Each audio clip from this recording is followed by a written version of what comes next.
قال رسول الله صلى الله عليه وسلم انما بعثت لاتمم مكارم الاخلاق او كما قال صلی اللہ علیہ وسلم۔ اللہ کے نبی صلی اللہ علیہ وسلم نے فرمایا، میں محمد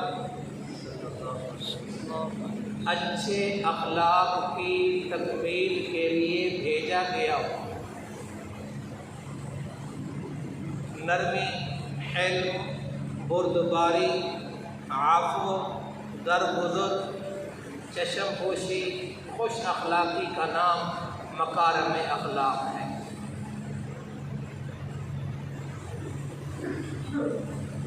ہر انسان کو اس سانچے میں ڈھلنا ہے اور ڈھلنے کی ترغیب دی گئی ہے،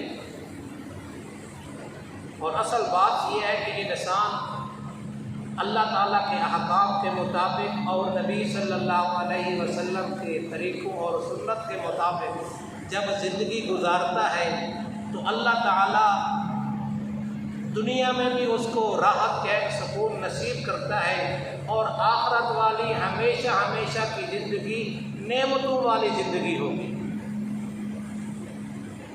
صحابہ کرام رضوان اللہ تعالیٰ علیہم اجمعین کا اظہار اور ہمدردی کا جذبہ سب کے سامنے ہے، سب جانتے ہیں کہ اتنی اظہار اور ہمدردی کا جذبہ کہ ایک صحابی رات کو مہمانی کرتا ہے، مہمان کے لیے کھانا پیش کرتا ہے۔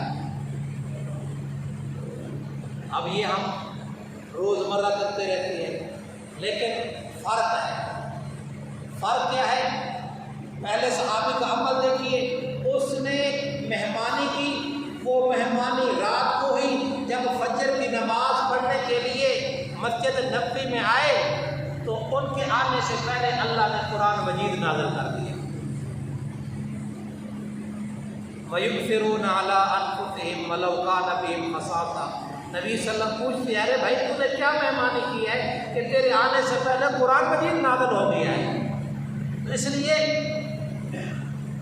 صحیح بخاری کی روایت ہے، نبی صلی اللہ علیہ وسلم نے فرمایا، لا يؤمن احدكم حتى يحب لاخيه ما يحب لنفسه۔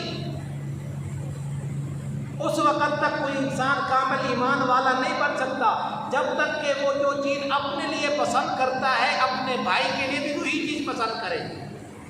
کوئی انسان اپنی انسلٹ، اپنی تذلیل و تحقیر نہیں پسند کرتا تو دوسروں کی بھی تحقیر اور تذلیل نہ کرے، بلکہ اگر کسی کو کچھ دے نہیں سکتا تو کوئی نقصان نہ پہنچائے۔ تو فرمایا یہ احسان اور ہمدردی اور نرمی اور خوش اخلاقی یہ اللہ رب العزت کو پسند ہے، نبی صلی اللہ علیہ وسلم کی زندگی کا عمل ہے۔ آپ نے ہمیشہ نرمی سے کام لیا ہے۔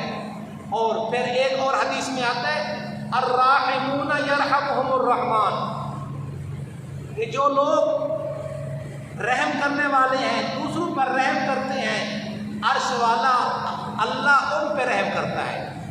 اور اس کے اگلے حصے میں فرمایا، ارحموا من فی الارض یرحمکم من فی السماء۔ اس کو کسی شاعر نے اپنے انداز میں اس کا ترجمہ کیا ہے، کرو تم مہربانی اہل زمین پر، کرو تم مہربانی اہل زمین پر، خدا مہربان ہوگا عرش بری پر۔